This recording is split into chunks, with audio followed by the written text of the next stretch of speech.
Hello and welcome to today's episode of Local Connection. Join us as we explore some fun activities for the spring.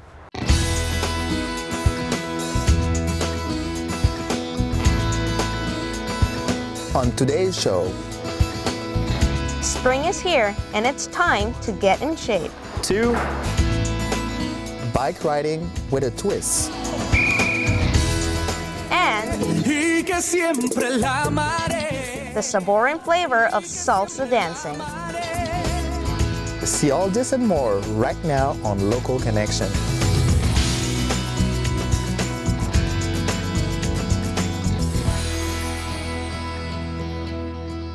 Hello and welcome to Local Connection, a show about all the great places and people that make the Lower Mainland an amazing place to live. I am Arias Rozo. And I'm Dominique Armand. We are here at Pacific Spirit Regional Park. And coming up next, Maria and I will explore some of the beautiful things we can do in this park. Yes, we will, but first we will take you into the world of salsa dancing, in which I met some amazing people and learned a few moves. Hello everybody and welcome to the 3rd annual Vancouver International Salsa Festival here at Westin Bayshore Hotel. And be prepared for a night full of Latin music and dance. Thousands of people come every year to enjoy the performances from artists from all around the globe, and also come to move to the sound of Latin rhythm themselves. Vancouver has a great Latin community, but I think what's amazing about Latin culture, there is so much, well, they say sabor and flavor and everything. There's so much soul in it, and that soul, I think, even transcends Latin culture. Salsa started out as something that was Latin, and now the word salsa itself is a mix of things, you know, and now we have a mix of people. You get a CEO from a Fortune 500 company coming and dancing with a student who's just graduated high school and they're in their first year university, you know? So it attracts a wide demographic of people. A lot of people think it's competition because they think salsa, they think ballroom. What's different with salsa and the Salsa Festival is that it's actually, there's something for everyone really. We had, in the previous years, we had a beginner boot camp where anyone that just wants to learn to dance would come and over the course of a day would learn dancing essentially. Adolfo and Tanya have been dancing together for just 5 months, but for the past 10 years they have been dedicating their lives to dancing. And how much time commitment do you have to put into this? Like how much dancing do you do per week, for example? Well, this is actually my life, our job, so we probably dance around 7 to 8 hours a day, plus all the weekends we are in events like this. ¿Qué significa para ti bailar aquí en este festival de salsa? Me gustó mucho, fue la primera vez aquí en Vancouver, ya estuve en Montreal el año pasado, me gusta mucho Canadá y ya estoy bien, me gusta mucho. Sí. And I'm sure that a lot of people after watching this are going to want to learn how to salsa dance or learn other styles of Latin dancing, so what would you advise to them? We just advise them to learn from everybody because everybody has something to give to you. So just try to, search for the one that inspires you the most and try to learn everything you can.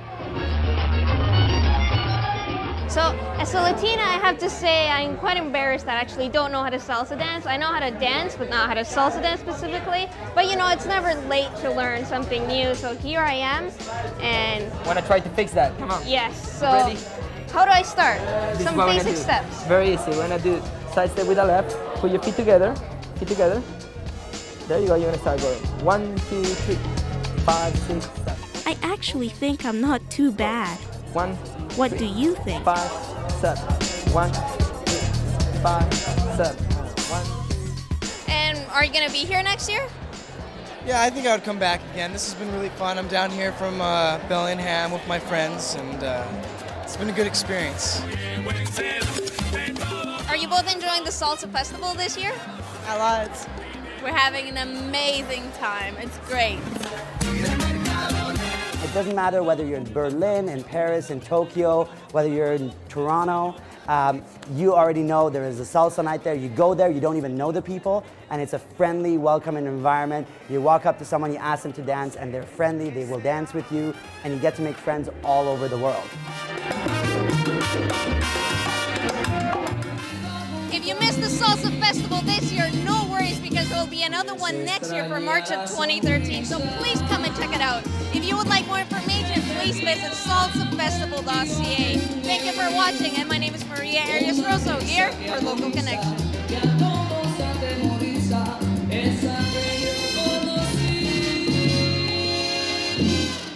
I have to tell you, Dominique, I actually had a lot of fun, and that night I actually went home and started practicing those salsa dance steps and got quite a workout from it. Not as much of a workout as hiking on this trail though. I'm glad to hear that you had fun, but coming up we have another workout from our students from the Langley Fine Arts. Our very own reporter, Darren Storsley reports. Whoa, wait a minute, really? Does that mean we're gonna see the Mr. Canada muscles in action? Of course, yes. Oh. As obesity rates among youth are on the rise, students at the Langley Fine Arts School have taken a proactive approach to beat those odds.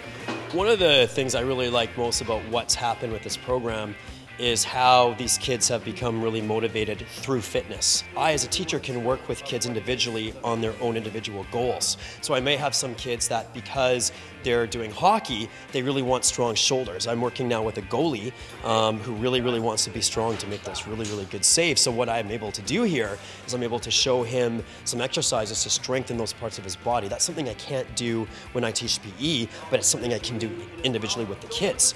So when they first come to me at the beginning of this course, I ask them, what are your goals? What sports do you play? If you play sports, here are things that I can show you. They come to me and they say, you know what, because of what I play, I need stronger arms. Or I just really want to tone my body. I work with a lot of girls here who do have body image issues, and we know in society that's a really big thing. And the first thing that I can do with them is say, you know what, being healthy isn't what you look like. Being healthy is how you feel. You need to have fun, you need to feel good about fitness, and we can work on ourselves. And what I find over time with these kids is as they're seeing changes in their physical bodies, their confidence is booming because they realize, you know what, I took priority over what I wanted to do. I set my own goals, and here's what I'm capable of doing, and we can do that here at school as teachers. That to me is my definition of beauty. Through their love of fitness, some students took on a leadership role to motivate others and to make everyone feel welcome in their weight room. When I started coming to this gym, I would be in here every day, no matter what, even if the gym was clean or not. I go to the gym after school, but I just love coming in here to blow off steam. And I would look in this room, I'd be, wow, this room is so underused. I want to get this going. And we decided to clean this place up and give it a whole new revamp, do some fundraisers. We're going to try to raise some money for new equipment. And we're hoping that's a great motivation for me and Bram to raise money for this place. It's a comfortable environment for everyone. So for like the dance majors to come in here and dance their hearts out, or someone just wants to blow off steam and comes in here just to work out, or even like people who sing, because apparently this room's really good for singing or something like that. They come in here and they sing or whatever, share this space, because it's not just ours, it's everyone's. The students have realized that strengthening their bodies can be the first step to helping them improve other areas of their life. I think it's very important to have a fitness class at school, not just for me, but for everybody, and it helps a lot with my strength at gymnastics, and if I'm struggling on certain events, keeping up the strength is definitely really important for my level of sport. When we get home, we don't have time to actually go work out. We have so much to do, and to have a class like this is beautiful because, I can work out here, do my sets here, and go home and do my homework. Total body conditioning class like this can combat the beauty myth. In this society, you're supposed to be thin and you're supposed to be skinny and pretty, and that's what being healthy is, but being healthy is not being a stick, is not having an eating disorder or whatever. It's about just feeling good about yourself and working out and eating healthy. These students are definitely on the right track as they find satisfaction in doing something healthy for themselves. What started through something like this is picking stuff you love, making it yours, and basically saying, how can I be better? How can I be the most that I possibly can be? And with these kids, give them a little bit of instruction and motivation, and they will take this to places that I, as an adult, could have never dreamt that they could do. Thank you, Darren, and I have to say, I feel tired just watching those kids work so hard. Good job, you guys. And today we are in Pacific Spirit Regional Park near UBC, and we're joined with Jill Durling. Hello, Jill. So what are some of the things that people can expect when they come to the park? Well, there's lots of trails, over 73 kilometers of trails, lots of green space and forest, wildlife, people jogging, walking their dogs, some on tours. It's beautiful. It's about 2,000 acres, twice the size of Stanley Park. There's lots of opportunities for people to do all sorts of things because it is such a large site, but at the bog, well, today we saw people looking for birds and we heard 2 owls. Ooh, ooh, ooh, ooh, ooh, ooh, ooh, ooh. Some come to photograph flowers, some just come here to sit in the sun because it's a beautiful open sunny area. This bog is over 3,000 years old and it was formed by glaciers, but over time, especially with the settlement in the Vancouver region, the area was drained, and then that created conditions for forests to take over and displace it. So in the 1990s, this area was logged to remove the trees, and it was restored to be a bog. Tell us a little bit about the volunteer organization which you are involved in. This is the Pacific Spirit Park Society. It's got about 500 members, and the Camosun Bog Restoration Group is one of the parts of this society.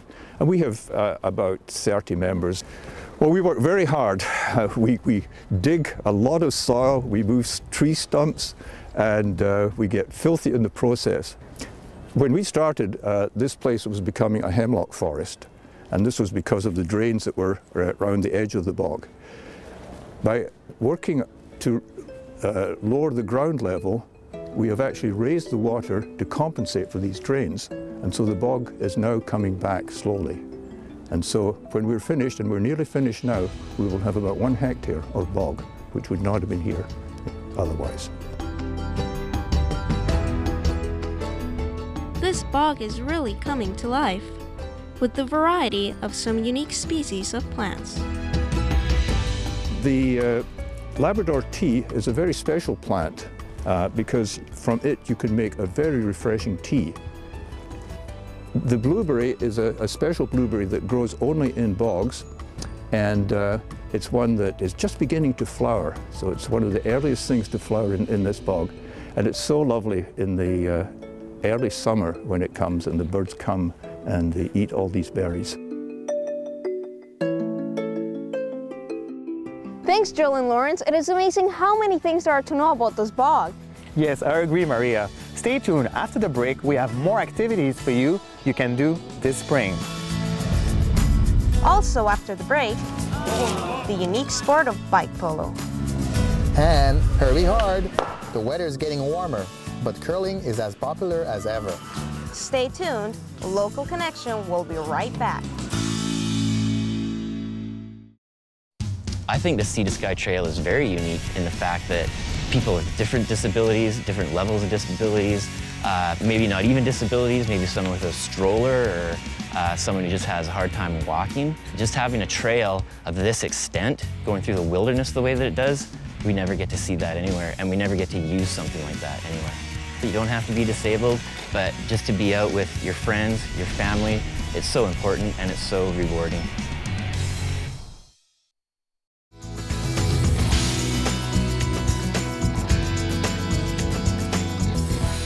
Welcome back to Local Connection.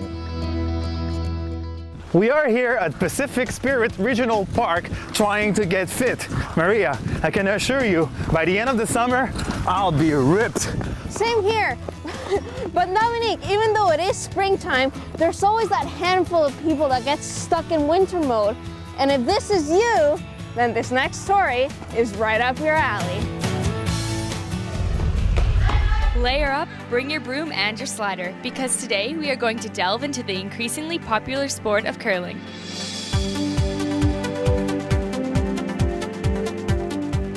Curling is an old Celtic game. It's played on ice. It's basically the same as shuffleboard on ice.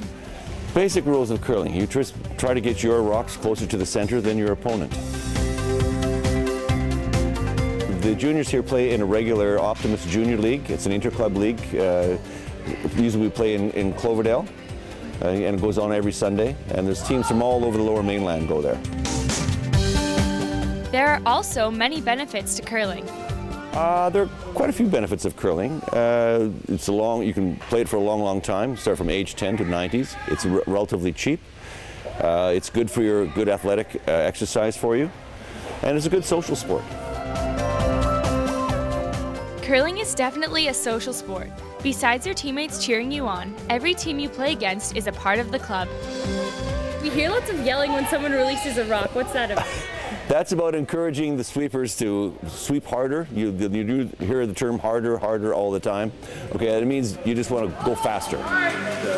I think teamwork is displayed through communication between the third and the skip, of course, and the sweepers to let them know like if they missed a shot or if they made it and why. Sliding stones across the ice? This may sound easy, but we learned today there's a lot more skill behind this sport. The idea is I want the rock to go that way, so I'm going to turn it that way, and every time you turn it, you also want to end up at the 0 position or 12 o'clock. Now it's time to put our skills to the test. So that's the ready position set. You just raise your hips, little step back, bring the rock back and push out. Atta girl, well done. Excellent.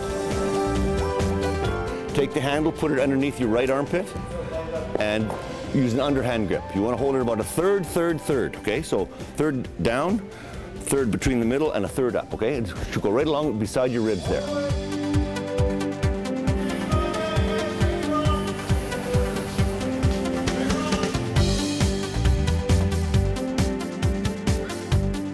We learned today that in order to succeed at curling, persistence is the key.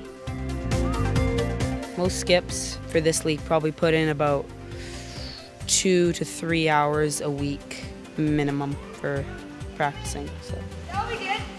What would you say makes a good curler? What traits do you have to have? Well, you definitely have to be committed. Like, you can't just come the first time and then expect to do it. Like, I fell down a lot when I first started, and it's kind of frustrating, but you just have to keep going. You should start curling because it's a sport that you can play your whole life long. Doesn't matter how old you are.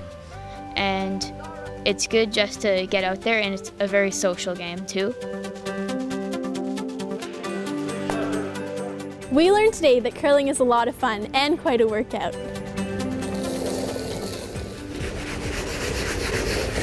If you would like some more information, be sure to check out the Peace Arch Curling Club website. This is Helen. And this is Lindsay, signing out for Gen Y.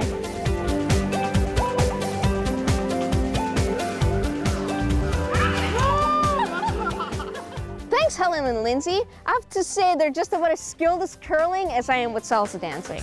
Actually, they're more skilled than you are. I'm just saying. She's horrible. Well, that's not nice. Getting back to the topic of spring activities, there's one unique sport out there that not many people have heard of. And Jack Fox will share with you the sport of bike polo, which is the same thing as water polo, but on a bike. Bike polo was on everyone's mind during this 2-day tournament, so we stopped by to find out what it is all about. Bike polo for most of us is just another way to ride our bikes. And it's, it's so much fun. A lot of us haven't played team sports before because cycling is a pretty individual event. So, it's a chance to, for me, really, it's a chance to hang out. I have this lovely community of people that I can go visit anywhere in the world, anytime I want, and play bike polo. It's amazing. The real question is, what are the rules, if any at all? It's 3-on-3, and it's a joust for the start. And the simple rules of bike polo is it's a contact sport, so there's 3 contact rules: bike on bike, body on body, mallet on mallet, no combinations. You score to 5 or to time, which is typically 15 minutes. In a tournament, we played at 12. And then if you put your foot down, you have to tap out. And that's just basically taking yourself out of the game, biking to the either half of the court and just tapping on the fence or the net. And when your team scores, you come back to half and wait for the ball or a teammate from the opposing team to cross half. Players come in all shapes and sizes, according to this guy. It gets pretty rough and tumble, especially when you're playing with your friends, you're playing with people you know how their style is. You can get a little rougher with them, and I'm a pretty big guy, about 6'7", 205, so I toss it around on the court a little bit and use that to my advantage whenever I can. Not only is bike polo a sport, it is also an art form, complete with customized bike mallets. Get a piece of ABS piping, cut it, drill a hole that is the width of the ski pole, and I get a round file and I just file it down until it fits perfectly, then drill it out for weight. Bam, that's it. And in the end, they were all competing for this, the East Van Crown. For a Local Connection, this is Jack Fox signing off.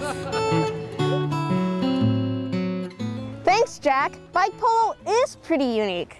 Not as unique as a Latina who cannot even salsa dance. Even I know how to salsa dance. Will you stop it with that?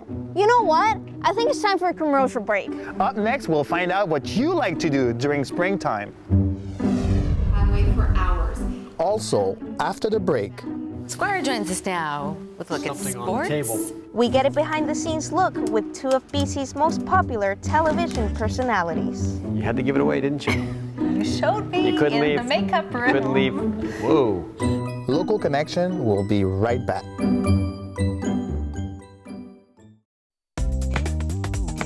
I'm Bob Lenarduzzi. 1 in 3 Canadians know someone with Alzheimer's disease, the most common form of dementia. Dementia is not a normal part of aging. Family and friends are impacted and live with the reality of this disease, which to date has no cure. Don't drop the ball on your friends because no one should be alone on the dementia journey. Support the Alzheimer's Society of BC in their search for the causes and cure for dementia.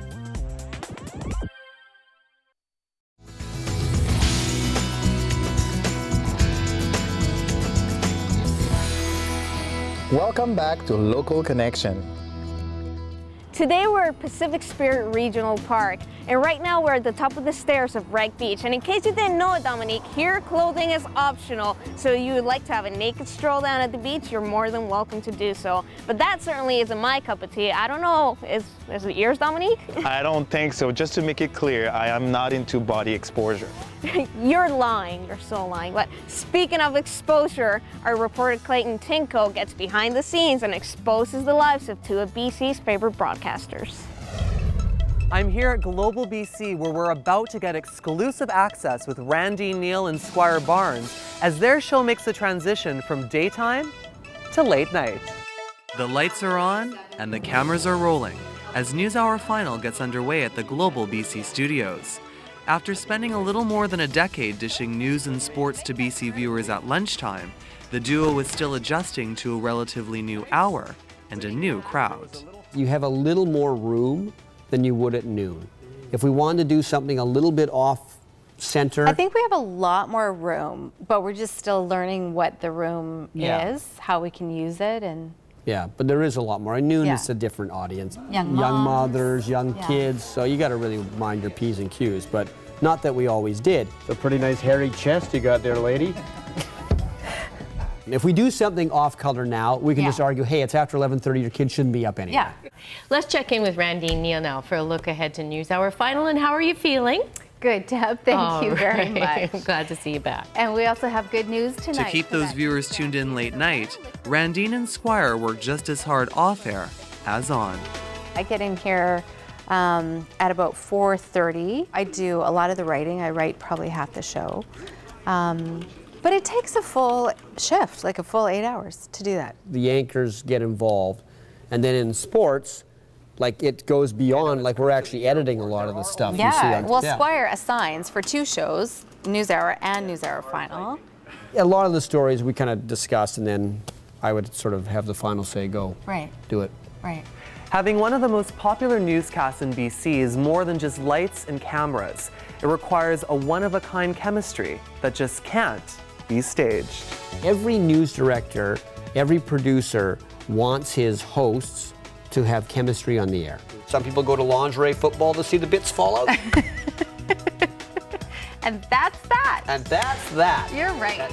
I mean, people say to me, oh, you guys have a natural chemistry. And yeah, you just can't find that anywhere And else. I think part of the reason though is trust. Like I completely trust him. Yeah, you kind of know it's like being in a dance contest. Yeah. You sort of know the moves after a while. He doesn't step on my toes. And Randine never stepped on any toes either throughout her journey to become one of BC's most coveted broadcasters. With a strong work ethic and a little luck, that first big break was right around the corner. Started working as a writer for the weekend morning shows when you worked with Jennifer Mather on the weekends. Overnight writer and then producer. And then one morning Jennifer Mather called in sick.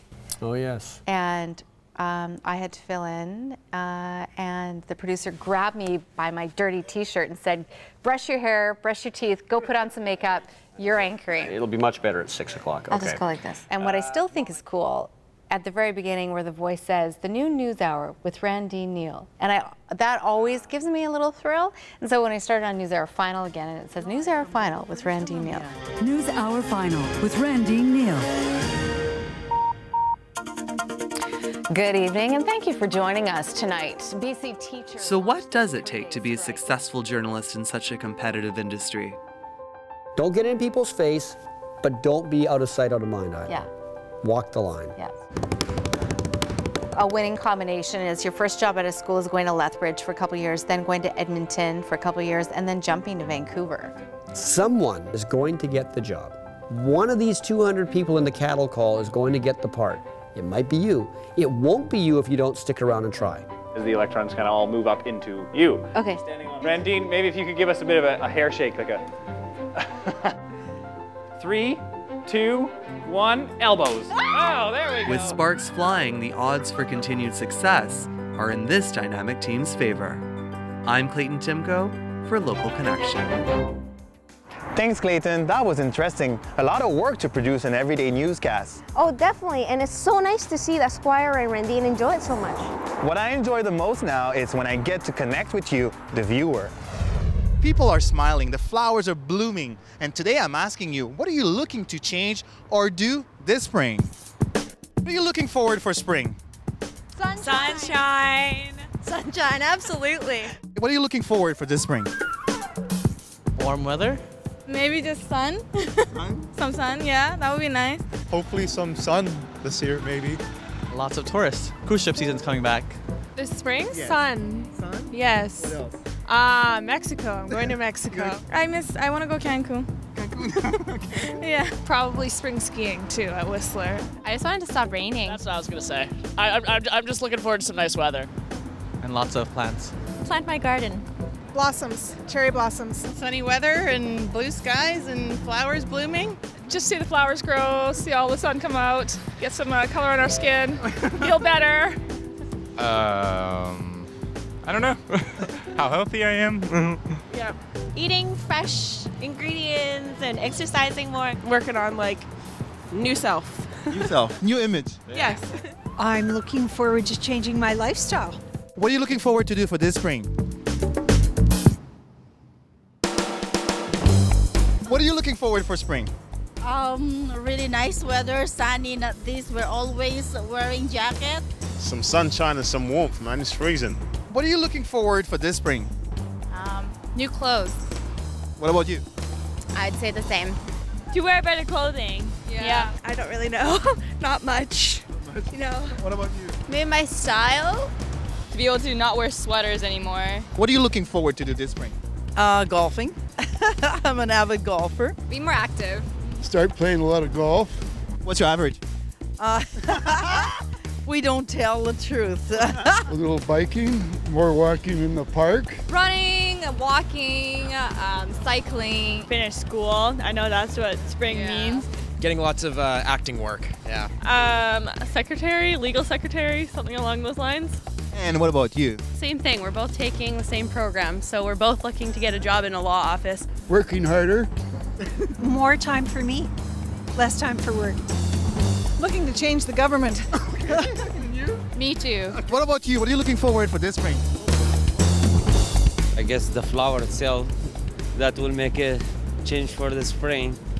Thanks, guys. Those were all great answers. Now I know what I'm going to do for spring. Until next time, I'm Dominique, Armand for Local Connection. Hello, hello. Spring is here, Vancouver, beautiful British Columbia. Thanks, Dominique. That was great. And after all that exercise we did earlier, I'm so starving right now. Yes, me too. That's why I'm eating now. Really, Dominique? Really? We welcome your feedback. If there's a story that you would like to see, you can leave us a message on our Facebook page, and you can also check out our YouTube channel for past shows. For Local Connection, I am Maria Arias Rozo. And I'm Dominique Armand. Happy springtime! I'm here at Pacific Spirit Regional Park. I can assure you, Maria, by the end of the summer, I'll be fit. Oh my God!